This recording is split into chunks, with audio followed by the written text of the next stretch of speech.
تەماشاکەن خۆشەویستانم، ویجدان، ئینسانیەت، زەمیر و ئیمان زۆر شتێ ئەیان بەسێ بە یەکۆ خۆشەویستانم. جاری وا هەیە تۆ دانشی بە کوڵ دوعاکەی زکرەکەی قورئانە خوێنی تۆ ئەچتە مزگەوت هەموو ئەمانە کردەوەی چاکن لە قەدریان کەم ناکەمەوە، بەڵام یەک شت هەیە خۆشەویستان و خوای گەورە ویجدان و زەمیری بە هەموومان داوە. ئازیزانم ئەگەر بێت و لای لێ بکەینەوە جاری وا هەیە دەقات و سەد قاتی قورئان و زکر و مزگەوتەکان ئەدێتە فریات ئەتخاتە بەهەشت و یعنی ئەو کەسەی کە ویجدانی نییە بەڕاستی ئیمانیشی زۆر زۆر لاوازە.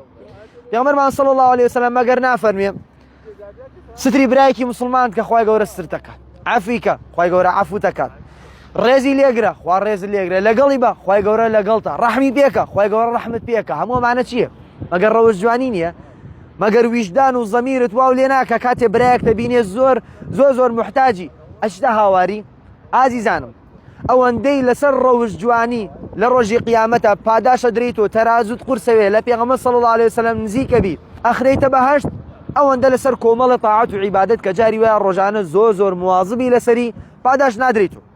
ئەقەل شتێک کە باسی کەمومی کە بە نمونە بۆتان ئینسانیەت ڕەوش جوانی لەگەڵ سەگێکە کابرا تەعاملی جوان و بەزەی هاتە پیالە و دەشتە تینیەتی برسیەتی ئاوا جێی بێڵێ لای لێ کردووە خوای گەورە لەبەرەوە خستێ بەهەشت.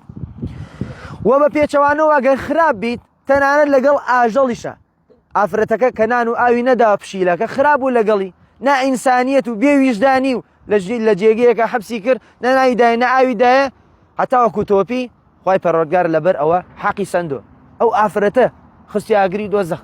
بە هەمان شێواز پێغەمبەرمان صلی الله علیه وسلم فەرمێ والله لە مزگەوتی من مەدینە کە نوێژێتیایە بە هەزار نوێژ حسیوە ئەفەرمێت بڕۆمە دەمی برایەکی موسڵمانم لە لامە باشترە و چاکترە لەوەی یەک مانگی ڕەبەق لە ئەم مزگەوتەیە ئیعتیکاف بکەم. ئەها چی پاداشەدا چی فەزڵەدا بەسەر چی؟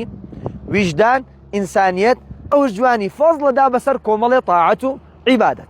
بۆیە لە ئێسایە بەڕاستی ویجدان و زەمیر لە ناو موسڵمانان کەم بووە، حەزەکەم تیش بخەمە سەری هەتا وەکو ویجدانت هەبێ ڕەوشت و زیاتر جوانە بێ و پاداشتت ئێجگار لە لای خوای گەورە قورسەوێ. ئەوەندەی لاکەیتە لای کۆمەڵە تاعەت و عیبادەت لاکە لای ئەمە لە لای خوای پەروەردگار و لای خەڵکیش قورس و سەنگین دەکات.